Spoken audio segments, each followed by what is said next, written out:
यदि घर से बाहर निकल रहे हैं और आप सक्सेस नहीं हो रहे हैं, एक बार नहीं हुआ तो मैं तो खो खो के लिए सक्सेस नहीं हुई, हैंडबॉल के लिए सक्सेस नहीं हुई, कबड्डी के लिए सक्सेस नहीं हुई, वॉलीबॉल, बास्केटबॉल, मैंने कौन गेम नहीं, एथलेटिक्स, मैंने सब गेम 15 साल किया, स्कूल लाइफ में पूरा 15 साल, लास्ट में सक्सेस मिला कि नहीं।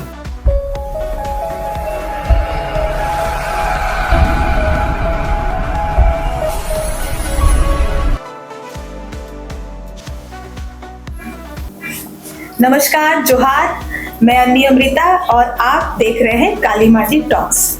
और आज से हम पॉडकास्ट सीरीज शुरू करने वाले हैं जिसमें हम मशहूर जो लोग हैं, शख्सियत हैं, उनके उन पहलुओं पर बातचीत करेंगे जिन पहलुओं से आप सब अनजान हैं और कभी उन पहलुओं पर बातचीत हुई ही नहीं है। और इसकी शुरुआत हो रही है आज काली माटी टॉक्स के बटकही सेक्शन से और इसमें आ रही हैं हमारे साथ अंतर्राष्ट्रीय बॉक्सर अरुणा मिश्रा।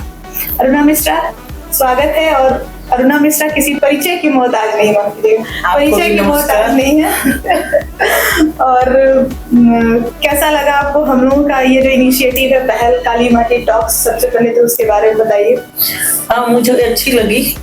मैंने 2-3 एपिसोड आपका देखा है तो मुझे खुशी हुई कि आप जनरली पब्लिक के बीच में जाकर इस तरह से पूछती हैं कि मतलब आपको क्या परेशानी है, इस तरह से करने से कैसे मतलब समाज में अच्छे लोग आएंगे, किस नहीं इससे आगे क्या हो सकता।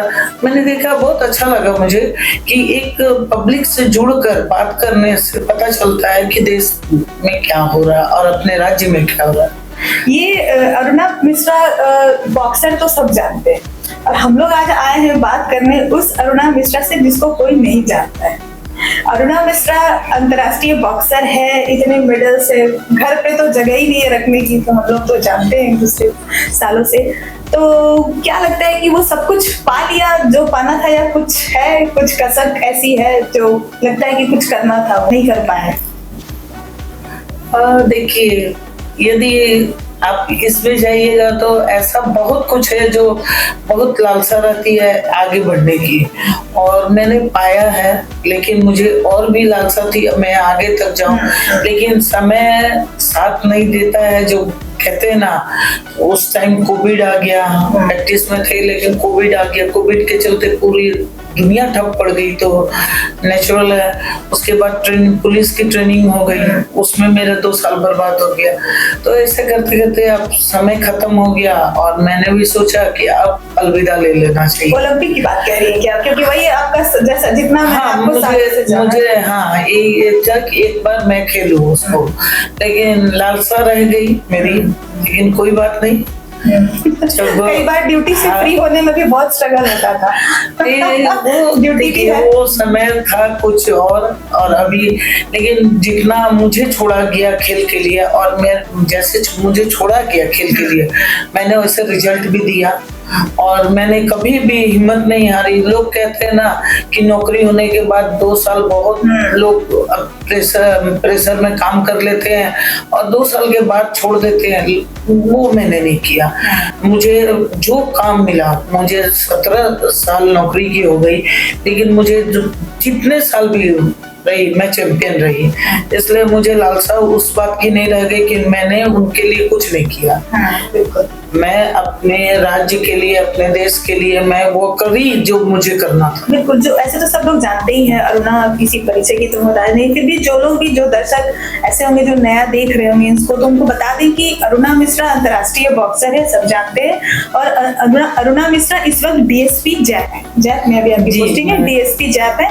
तो शुरू से इनकी पुलिस में जॉब रही और पुलिस के एक पुलिस वाले का भी कर्तव्य इन्होंने बखूबी निभाया और खेल को भी निभाया, और देश से लेकर के विदेशों में कई पदक इन्होंने जीते, गोल्ड और सिल्वर और ब्रॉन्ज की तो अनगिनत कतारें हैं। तो अब अरुणा जब कई साल बिता दिए, इतने साल बिता दिए, तो आज जो लोग बॉक्सिंग के फील्ड में आना चाहते हैं उनको क्या कहना चाहेंगे? जैसे मुझे लोग मना करते थे बॉक्सिंग में मत जाओ, नाक टूट जाएगा, मुंह टूट जाएगा, लड़कियों के लिए बॉक्सिंग नहीं है। मतलब मैं यही कहूंगी, नहीं, लड़कियों के लिए बहुत अच्छा गेम है, क्योंकि इसमें आत्मविश्वास आती है और सेल्फ डिफेंस आता है। लड़कियां इसको आराम से कर सकती है, ऐसा कुछ नहीं है नाक मुंह नहीं टूटता है। मैं प्रिपेयर्ड हूँ खेलने के लिए, तो मुझे मार रहा है कोई तो मुझे मालूम है कि अब मारा आने वाला है, तो उसका बचाव भी होता है। लेकिन जब अचानक में आप एक थप्पड़ किसी को मार दीजिए, वो बहुत जोर लगता है, तो वही होता है गेम। तो ये बोलना बेकार है कि ये गेम लड़कियों के लिए नहीं है, ना खेल सकती। और जो आना चाहती है, मैं हर लड़की को कहती हूँ कि मोस्ट वेलकम, ये बहुत अच्छा गेम है आपके लिए, क्योंकि इसमें सेल्फ डिफेंस है, आप कहीं भी अपने बचाव को अच्छा से कर सकते हैं। आइए, हम लोग प्लान भी करते रहते हैं कई बार कि कुछ हम लोग मिलकर ऐसा करते हैं कि लड़कियों को ये आपके माध्यम से टेक्निक सिखाया है। जरूर, मैं बताऊंगी कि आप कम समय में, जैसे आप किसी जगह में घिर गई हैं और आपको उस जगह से निकलना है, तो कैसे वो जगह से निकल सकती है। तो यदि एक आदमी है तो कैसे निकल सकती है, 10 आदमी के बीच से कैसे निकल सकती है। कुछ बताएंगे अरुणा, जैसे हम जो काली माटी टॉक्स देख रही होंगी महिलाएं, लड़कियां, उनको लगे कि वो हमारे इस एपिसोड को जरूर देखें और उनको लगे कि उन्होंने कुछ नया सीखा। मैं बता सकती हूँ, लेकिन इसमें क्या होता है ना, जब तक आप उसको सामने रह के नहीं सीखेंगे, तो मुझे नहीं लगता है कि ये आपके लिए सही है, क्योंकि दूर से देखा हुआ चीज वो सामने अब अप्लाई नहीं हो पाता है। हमने पंच एक सिखा दिया आपको, लेकिन आप मारने का तरीका ही आपको नहीं रहेगा, तो आपको पंच का कोई उपयोग नहीं कर पाएंगी। तो ये ऐसा सिखाने से कोई फायदा नहीं है। आप सामने आओ, मैं सिखाऊंगी आपको।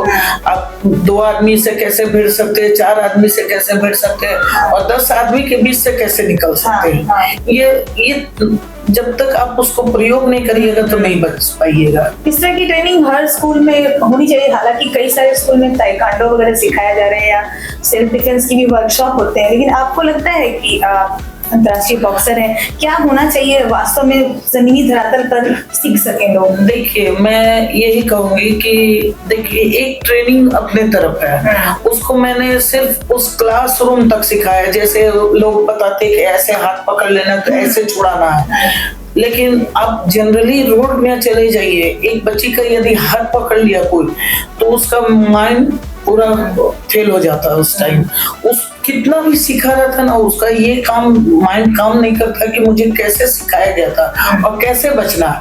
और अचानक यदि लड़की रोड में चल रही, मेरे ट्रेनिंग का मतलब है रोड में चलती हुई लड़की का हाथ पकड़ लीजिए और उस टाइम उसको बोलिए कि अपना दिमाग लगाओ।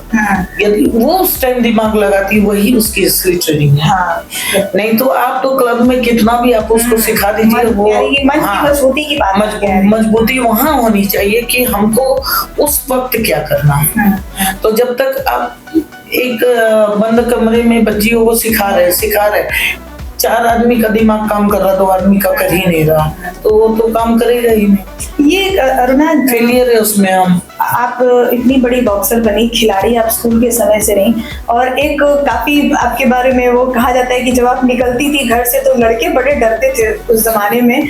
तो वो क्या था, वही गुस्सा था जो छेड़खानी वगैरह आप देखती थी, इसलिए आपके अंदर वो नाराजगी थी? लोग डरते थे, लड़के डरते थे कि अभी बुलेट लेके अरुणा निकली है, कहीं हमें मार न पड़ जाए। तो ये वो उसके बारे में कुछ बताइए कि क्यों इस तरह से एग्रेशन था, गुस्सा क्या देखती थी आप, जिसको आपको क्यों ऐसा लगता था कि लड़कियां कम नहीं है? क्या उस जमाने में आपको लगता था कि बहुत ज्यादा भेदभाव थे? नहीं, उस समय में कहा जाए तो भेदभाव ज्यादा था, क्योंकि तुम लड़की हो, मैं लड़का हूँ, और तुम मेरे जैसा नहीं रह सकती हो। आज लोग कहते हैं हम बराबरी में हैं, लेकिन उस वक्त आप ना तो हमारा समाज हमारा साथ देता था, ना हमारे पेरेंट्स साथ देते थे। लोग जैसे जनरली